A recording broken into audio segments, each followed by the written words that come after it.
नमस्कार दोस्तों, मैं हेमंत कुमार आपके अपने चैनल लीला मदन मोहन के प्रांगण में आप सबों का एक बार फिर से स्वागत करता हूँ। देवताओं के राजा इंद्र के स्वभाव के विषय में भला कौन नहीं जानता।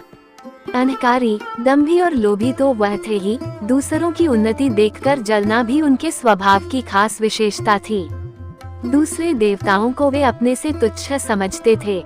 अपने राजगद्दी के विषय में वह इतने आशंकित रहते थे कि जहाँ कहीं कोई ऋषि मुनि तपस्या साधना में बैठा नहीं कि उनकी रातों की नींद उड़ जाती थी। हमेशा सोचते रहते थे कि कहीं कोई साधक भगवान विष्णु को खुश करके उनसे उनका इंद्रासन ही न मांग ले। रसिक भी इतने थे कि अधिकांश समय रंभा, मेनका और उर्वशी जैसी अप्सराओं के नृत्यों की महफिल सजाए रहते थे। भगवान शंकर और ब्रह्मा जी उन्हें अक्सर समझाते रहते थे कि वे अपने स्वभाव को बदलें, लेकिन इंद्र पर कोई प्रभाव ही नहीं पड़ता था। एक बार देवर्षि नारद इंद्रपुरी गए। दोनों में बातचीत होने लगी।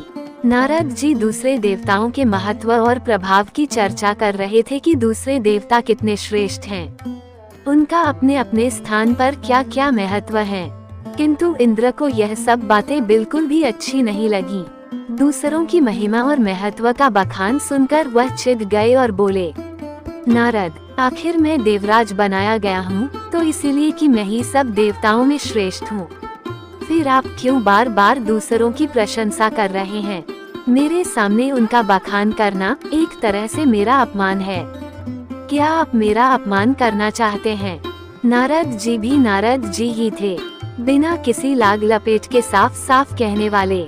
उन्हें भला किसी की क्या परवाह थी, वह तो ब्रह्मा जी के मानस पुत्र थे। अतः देवराज इंद्र की बात सुनकर व्यंग्य से मुस्कुराए और बोले, देवराज, आप मेरी बातों को अपना अपमान समझते हैं, यह बहुत बड़ी भूल है। वैसे भी यदि आप सम्मान चाहते हैं तो दूसरों का सम्मान करना सीखिए। प्रशंसा उसी को मिलती है जो दूसरों की प्रशंसा करता है। दूसरे देवताओं की निंदा करके उनको तुच्छ समझकर आप सम्मान नहीं पा सकते। सामने वाले को आईने के समान समझना चाहिए। जैसे शीशे में टेढ़ा मुंह करके देखने पर मुंह टेढ़ा ही दिखाई देता है, उसी प्रकार सामने वाले प्राणी का अपमान करने पर अपमान ही मिलता है और सम्मान करने पर सम्मान मिलता है। इसी प्रकार यदि सम्मान पाना हो तो सम्मान करना सीखो। इंद्र को यह बात बहुत बुरी लगी। उन्होंने कहा, जब मैं राजा बनाया गया हूँ तो दूसरे देवताओं को मेरे सामने झुकना ही पड़ेगा। आखिर राजा सर्वोपरि होता है। इंद्र की बात सुनकर देवर्षि नारद ने कहा, यह आपकी भूल है देवराज। आप दूसरे देवताओं को अपनी प्रजा समझते हैं, जबकि वे आपकी प्रजा नहीं, आपके मित्र और साथी हैं। उनके साथ वैसा ही व्यवहार कीजिए जैसा साथी, मित्रों और सहयोगियों से किया जाता है। बड़प्पन का मद अंत में दुखदायी होता है। यह कहावत तो आपने सुनी ही होगी कि घमंडी का सिर हमेशा नीचा ही होता है। इंद्र ने अभिमानपूर्ण लहजे में कहा, इसमें घमंड वाली बात क्या है? मेरा प्रभाव दूसरों से अधिक है। मैं वर्षा का स्वामी हूँ। बिना मेरी आज्ञा के एक बूंद पानी नहीं बरस सकता, और जब पानी नहीं रहेगा तो धरती पर अकाल आ जाएगा। अन्न उत्पन्न नहीं होगा और सारी दुनिया भूख और प्यास से तड़प तड़प कर मर जाएगी। देवता भी इसके प्रभाव से अछूते कहाँ रहेंगे? नारद जी बोले, आप ठीक कहते हैं देवराज, किंतु दूसरे देवताओं का महत्व भी कुछ कम नहीं। जिस प्रकार जीवन के लिए जल आवश्यक है, उसी प्रकार अन्य वस्तुओं का महत्व भी कुछ कम नहीं। वायु, अग्नि, प्रकाश, इनकी भी उतनी ही महत्ता है। कहने का तात्पर्य यह है कि वरुण देव, अग्निदेव, सूर्य देव सभी देवता अपनी अपनी शक्तियों के स्वामी हैं। सभी देवता कुछ न कुछ कर सकने में समर्थ हैं। आप उनसे मित्रता रखिए, तभी कल्याण है, नहीं तो किसी समय आपदा में पड़ जाएंगे। बिना सहयोगियों के राजकार्य नहीं चला करता। नारद जी की बात सुनकर देवराज इंद्र ठहाका मारकर हंस पड़े।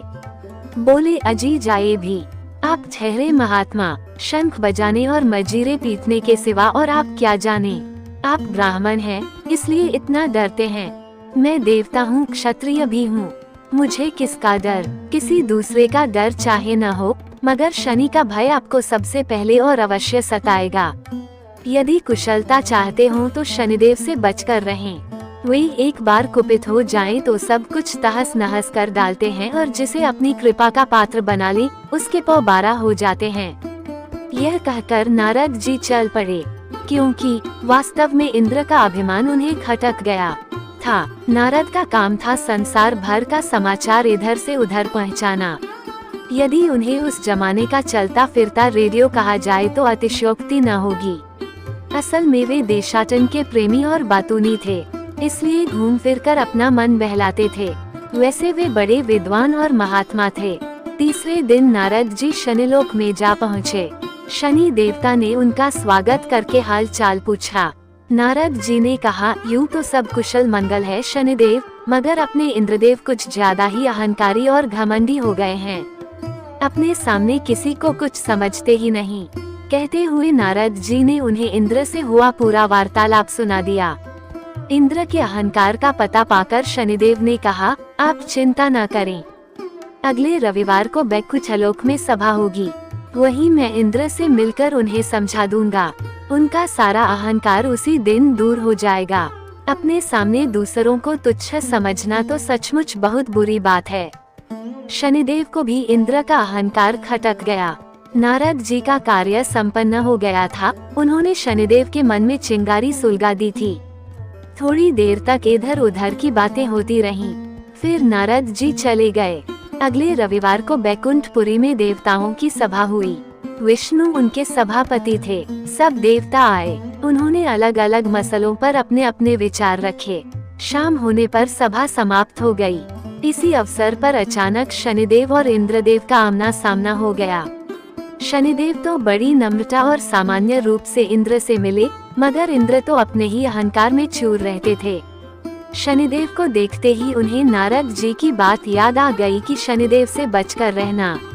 बस उस बात के याद आते ही इंद्र का अहंकार जाग उठा और बिना किसी भूमिका के उन्होंने शनिदेव से कहा, शनि जी, सुना है आप किसी का कुछ भी कर सकते हैं, लेकिन मैं आपसे नहीं डरता।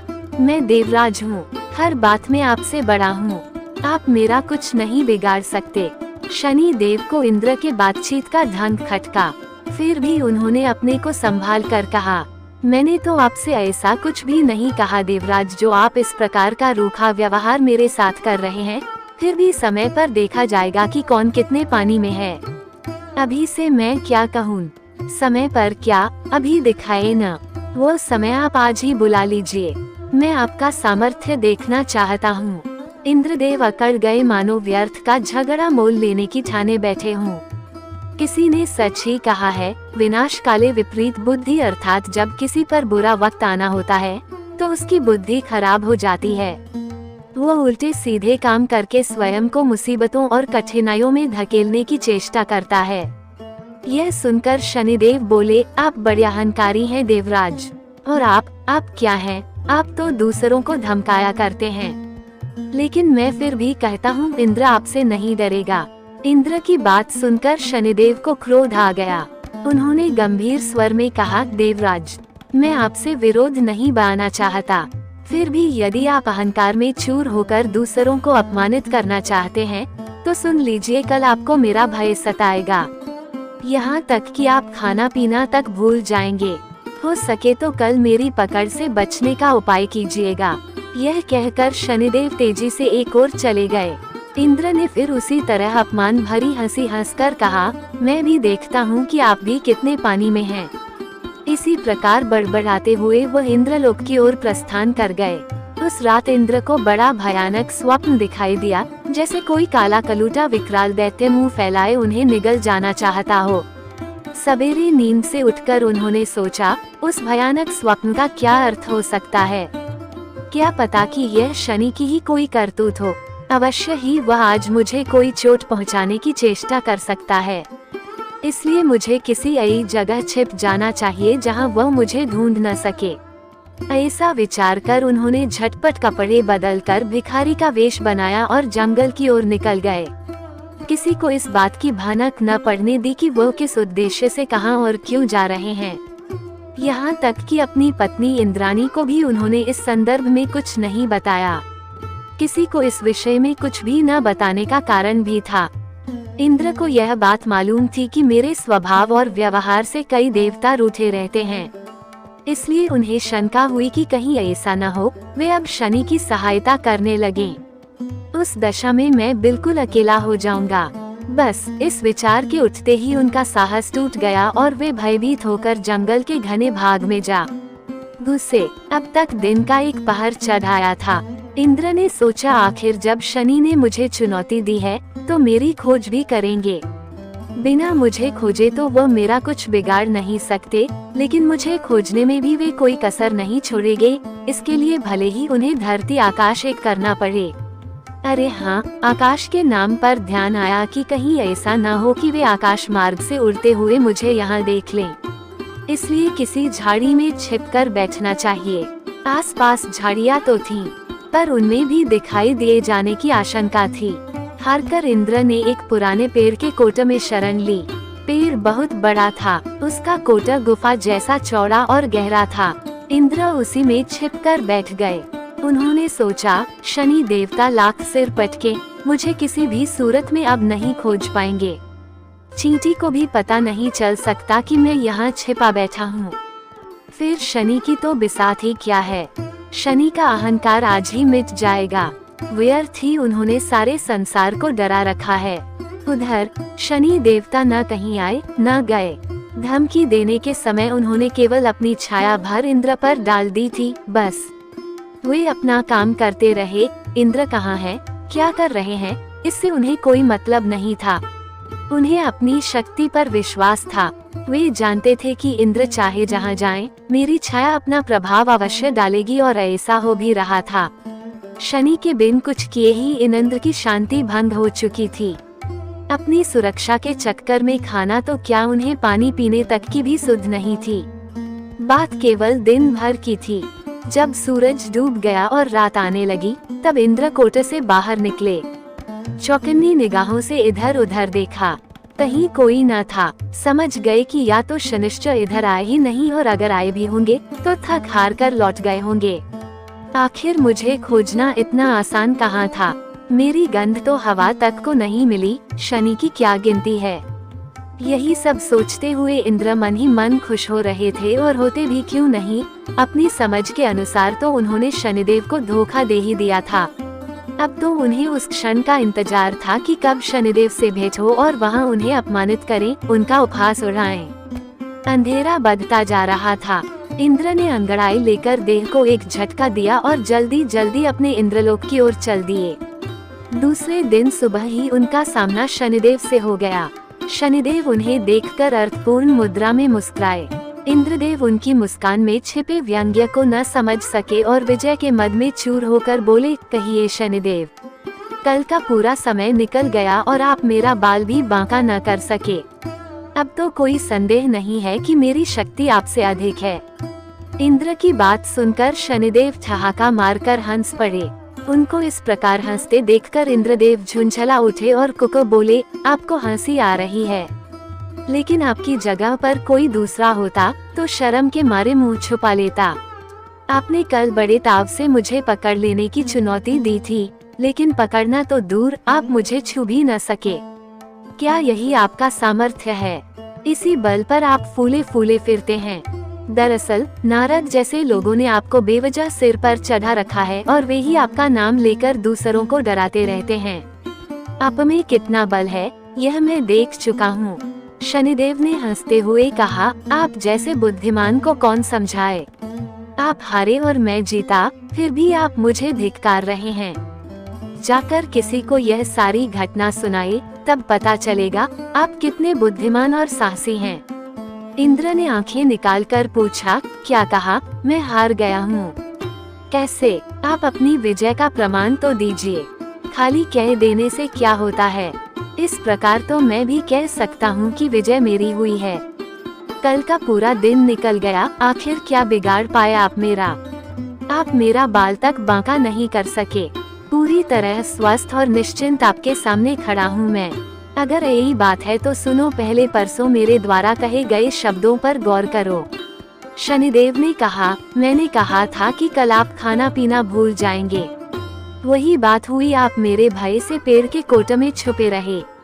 दिन भर न खाया न पिया, अपने मारे भाई के बाहर झांका तक नहीं। यह मेरी छाया का ही प्रभाव था जो मैंने आप पर उसी समय डाल दी थी जब परसों हमारी भेंट हुई थी। मुझ में इतनी शक्ति है कि स्वयं न जाकर अपनी छाया से ही किसी को पकड़ लेता हूँ।